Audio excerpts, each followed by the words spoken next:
준비는 과정입니다. 그러므로 예물을 제단에 드리다가 거기서 내 형제에게 원망 들을 만한 일이 있는 것이 생각나거든 예물을 제단 앞에 두고 먼저 가서 형제와 화목하고 그 후에 와서 예물을 드리라.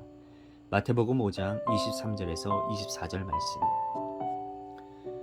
언젠가 우리가 온전하게 준비될 것이라고 생각하는 것은 쉽습니다. 그러나 준비는 갑자기 이루어지지 않고 꾸준하게 유지되는 과정입니다. 현재 상태에 안주하는 것은 위험합니다. 언제나 준비하고 또 준비해야 합니다. 젊은 성도들은 희생정신에 쉽게 매료됩니다. 인간적으로 말해서 우리가 예수 그리스도께 매력을 느끼는 이유는 우리의 영웅심리 때문입니다. 그러나 주님의 말씀을 유심히 살피다 보면 갑자기 이러한 열정의 파도가 시험을 당하게 됩니다.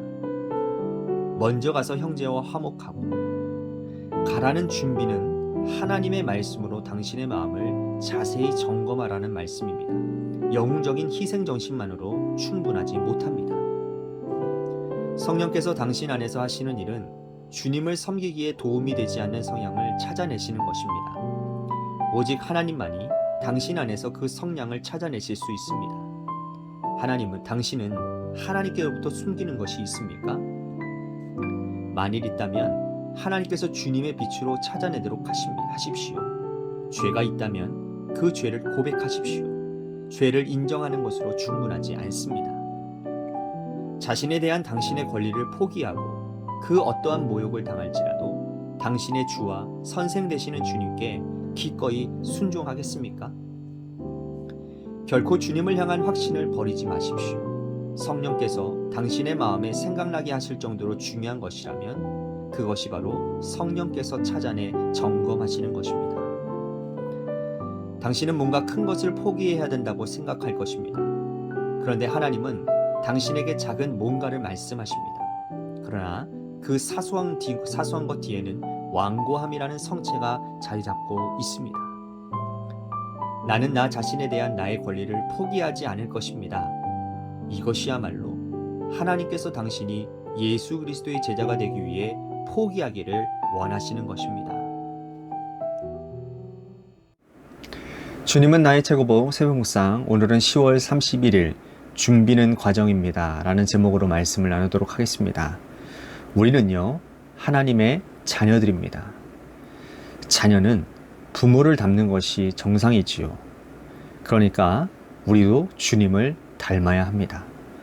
주님께서 말씀하신 너희 아버지의 온전하심과 같이 너희도 온전하라 라는 것처럼 우리도 그렇게 주님을 닮아가야 한다는 거죠. 그런데 이것이 그렇게 쉽지만은 말처럼 쉬운 것은 아닌 것 같습니다. 제가 말씀드렸던 것처럼 사실 이것은 불가능에 가깝습니다. 한 가지 길이 있다고 한다면 내 안에 계신 성령님께서 가르쳐 주시는 대로 우리가 회개하고 주님의 도우심을 구하고 그리고 그 말씀에 순종하며 행할 때 우리는 주님을 닮은 제자가 될 수 있고 주님의 온전하심에 이룰 수 있는 것입니다. 챔버스는요, 이것을 예수님이 말씀하신 오늘 보면 마태복음 5장 23절 24절의 말씀으로 설명을 하고 있습니다. 예물을 제단에 드리려다가 거기서 내 형제에게 원망을 들을 만한 일이 있는 것이 생각나거든. 우선 이 형제들에게 원망 들을 만한 일을 하는 것은 내 잘못입니다. 그리고 그것을 생각나게 하시는 분은 바로 성령님이세요. 그러니까 성령님께서 생각나게 하시면 우리는 그것에 대해서 먼저 인정해야 된다는 겁니다. 그리고 인정했으면 행함이 따라와야 한다는 거예요. 인정만 하고 아무것도 하지 않는다면 그것은 말뿐인 인정인 것이죠. 정확한 말한다면 그건 인정이 아닌 거예요. 챔버스는 이 과정을 준비라는 단어로 설명을 하고 있습니다. 준비는 갑자기 이루어지지 않고 꾸준하게 유지되는 과정이라고요. 현재 상태에 안주하는 것은 위험한 일이고 언제나 또 준비해야 한다는 겁니다. 그러니까 우리가 거룩한 삶, 온전한 삶을 살기 위해서는 늘 준비해야 한다는 겁니다. 하나님의 말씀을 받을 준비, 성령님의 권면에 순종할 준비 말이에요. 그렇게 준비를 했으면 해야 할 일이 있는데 바로 주님의 말씀에 순종하는 겁니다. 예물을 제단 앞에 두고 먼저 가서, 그러니까 형제와 화목하고 그 후에 와서 예물을 드려라. 자, 먼저 가는 것은 내 잘못에 대해서 인정하는 것이고요. 성령님의 권면에 따라 순종하는 겁니다. 챔버스는 이렇게 순종하는 것이 자신에 대한 권리를 포기하고 그 어떠한 모욕을 당할지라도 자신의 주와 선생 되시는 주님께 기꺼이 순종하는 것이라고 말을 합니다. 내 체면, 내 감정, 내 권리, 이런 것보다 주님의 주인 되심이 더 중요하다라는 말이죠. 그렇습니다. 주님의 주인 되심은 아무리 강조해도 지나치지 않습니다. 그리고 그렇게 주님의 말씀에 종된 자세로 온전히 순종하기 위해 우리는 성령님의 권면에 민감하게 반응해야 되고 온전히 순종할 수 있도록 준비되어야 합니다. 이것이 참된 그리스도인의 삶의 모습인 거예요. 챔버스는 묵상 마지막에서 이런 말을 합니다. 당신은 뭔가 큰 거를 포기한다고 생각했을 것인데 하나님은 당신에게 작은 무언가를 말씀하신다라는 거예요. 그러나 그 사소한 것 뒤에는 완고함이라고 하는 성체가 자리 잡고 있다고요.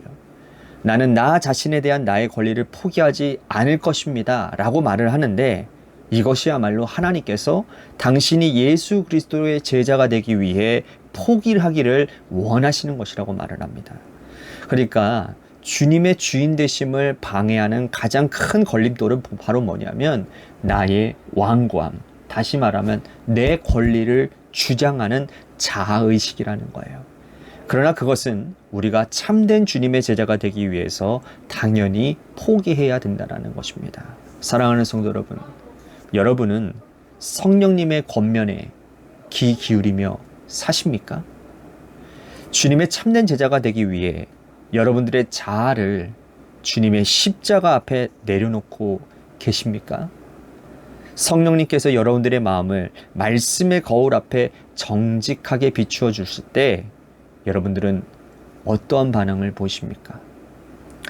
이러한 핑계대며 준비되지 못한 모습은 아닙니까? 아니면 그 권면에 나 자신을 온전히 내려놓고 주님의 도우심으로 행함의 자리까지 나아가십니까? 야고보서 말씀에 행함이 없는 믿음은 죽은 믿음이라고 말을 했습니다. 그리고 그 행함을 위해서 우리는 성령님의 권면에 귀를 기울이도록 꾸준히 준비하며 살아야 합니다. 묵상으로, 말씀으로, 기도로, 예배로 늘 주님의 말씀이 내 마음과 생각에 들리도록, 그래서 그 들린 말씀으로 내 삶을 비추어 보면 주님께서 주시는 권면에 우리는 순종하게 될 수 있고 또 그렇게 살아가야 된다는 것입니다.